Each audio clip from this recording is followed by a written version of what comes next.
بسم اللہ الرحمن الرحیم۔ جمعیت علماء ہند کی جانب سے قربانی سے متعلق کچھ ہدایات جاری کی گئی ہیں۔ ان ہدایات کو آڈیو میں ریکارڈ کیا جا رہا ہے ان حضرات کے لیے جو اردو نہیں پڑھ سکتے ہیں۔ قربانی و عید الاضحیٰ سے متعلق امیر الہند حضرت مولانا قاری سید محمد عثمان منصور پوری صدر جمعیت علماء ہند کی اپیل۔ نحمدہ و نصلی علی رسولہ الکریم، اما بعد۔ قربانی ایک اہم عبادت اور اسلام کے شعائر میں سے ہے۔ جو شخص وسعت اور قدرت کے باوجود قربانی نہ کرے اس کے متعلق احادیث میں سخت وعید وارد ہے۔ نبی اکرم صلی اللہ علیہ وسلم نے ارشاد فرمایا کہ جو شخص قربانی کی گنجائش رکھنے کے باوجود قربانی نہ کرے وہ ہماری عیدگاہ میں نہ آئے۔ رواہ الحاکم الترغیب و ترہیب صفحہ نمبر 256۔ نیز پیغمبر علیہ الصلوۃ والسلام کا ارشاد ہے کہ قربانی کے ایام یعنی 10 تا 12 ذی الحجہ میں کوئی عمل اللہ تعالیٰ کو خون بہانے یعنی قربانی کرنے سے زیادہ پسندیدہ نہیں ہے۔ یہ حدیث ہے سنن ابن ماجہ میں، حدیث نمبر ہے 3126، اور ایسی ترمذی شریف کے اندر یہ روایت موجود ہے، حدیث نمبر ہے 1493۔ لہذا ہر عاقل بالغ مقیم صاحب نصاب شخص پر ایام قربانی میں حسب شرائط جانور ذبح کرنا واجب ہے، بری بنا جب تک مقررہ وقت کے اندر قربانی کرنے کی قدرت اور امکان باقی ہو۔ قربانی کے بجائے اس کی قیمت صدقہ کرنے سے واجب ذمے سے ساقط نہ ہوگا۔ بس قربانی کے بجائے صدقہ و خیرات کافی نہیں ہے، بلکہ ہر صاحب نصاب شخص پر حتی الامکان قربانی کرنا ہی ضروری ہے۔ اگر موجودہ حالات میں اپنے شہر یا صوبے میں قربانی میں دشواری ہو تو دوسری جگہ پر معتبر افراد یا اداروں کے ذریعے قربانی کی ادائیگی کی فکر لازم ہے۔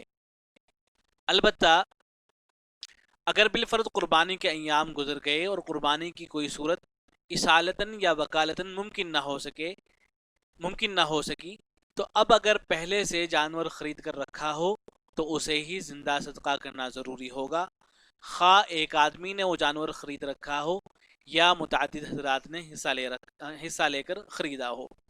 اور اگر جانور نہ خریدا ہو تو اوسط درجے کے بکرے یا بڑے جانور کے 7ویں حصے کی قیمت صدقہ کرنا لازم ہوگی۔ اہم تنبیہ: موجودہ وبائی ماحول میں قربانی کرنے والے حضرات کی ذمہ داری ہے کہ وہ قربانی کرتے وقت حکومتی ہدایات کی پوری پاسداری کریں، صفائی ستھرائی کا خاص خیال رکھیں اور جانور کے فضلات کو سڑکوں، گلیوں اور نالیوں میں نہ ڈالیں، بلکہ پلاسٹک کے تھیلوں وغیرہ میں بھر کر متعینہ جگہ تک پہنچانے کا انتظام کریں، اور اس بارے میں میونسپلٹی کے کارکنان کا ہر ممکن تعاون کریں اور کوشش کریں کہ ہمارے عمل سے کسی کو اذیت نہ ہو، کسی کو تکلیف نہ پہنچے۔ عشرہ ذی الحجہ: ذی الحجہ کا مہینہ بہت بابرکت ہے جس میں نیک اعمال کرنے پر بہت بڑے ثواب کا وعدہ ہے۔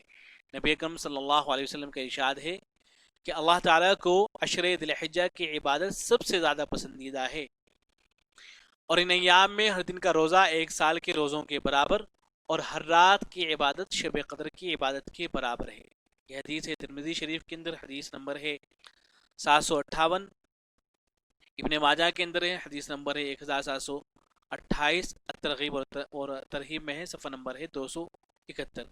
لہذا ان ایام میں خصوصیت کے ساتھ عبادت و اطاعت کا اہتمام کرنا چاہیے۔ خاص طور پر 9 ذی الحجہ یعنی یوم عرفہ کا روزہ بہت فضیلت رکھتا ہے۔ حدیث میں وارد ہے کہ یوم عرفہ کا روزہ گزرے ہوئے اور آنے والے سال کے گناہوں کے لیے کفارہ ہے۔ یہ حدیث مسلم شریف کے اندر موجود ہے۔ تکبیر تشریق: ذی الحجہ کی 9 تاریخ کی فجر کی نماز سے لے کر 13 ذی الحجہ کی عصر کی نماز تک ہر فرض نماز کے بعد منفرد یعنی وہ شخص جو تنہا نماز پڑھ رہا ہے، امام، مقتدی، مرد اور عورت سب پر تکبیر تشریق یعنی اللہ اکبر لا الہ الا اللہ واللہ اکبر وللہ الحمد پڑھنا واجب ہے۔ یہ تکبیر مرد بلند آواز سے پڑھیں گے اور عورت آہستہ آواز سے۔ نماز عید الاضحیٰ: عید الاضحیٰ کی نماز واجب ہے جس کو موجودہ ماحول میں احتیاطی تدابیر کے ساتھ عیدگاہ بشرط اجازت، مساجد اور عمومی مقامات پر حسب شرائط ادا کیا جائے گا، اور جن مقامات پر عید الاضحیٰ کی نماز کی شرائط پائی جائیں وہاں نماز عید سے پہلے قربانی درست نہ ہوگی۔ والسلام علیکم ورحمۃ اللہ۔